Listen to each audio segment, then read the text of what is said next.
Di na kailangan mag-submit ng portfolio para sa RPMS.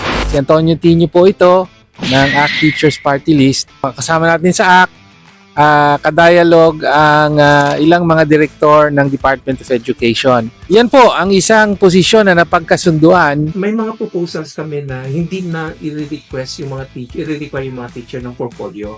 Yes, Kasi sir. at the end of the year, yung 5-page document lang, yung isasubmit ng teacher. No more Ipapayan, submission ng portfolio. So para mag-update, pakinggan po natin si Teacher Ruby.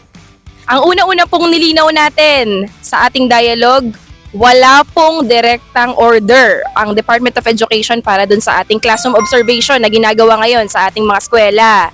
Hindi po lahat ng guro ay required na i-observe ng ating mga school heads, master teachers at iba pa. Hindi po ito direktang may kinalaman sa ating IPCRF, technical assistance lang po ang dapat na ibigay sa kanila.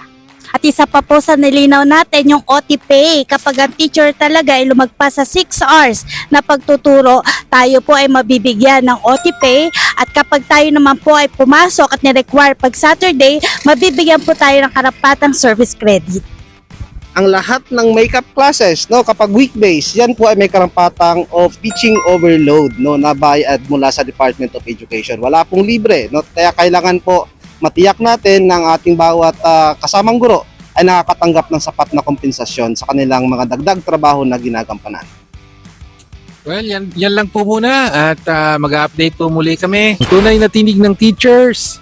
Teachers Party List!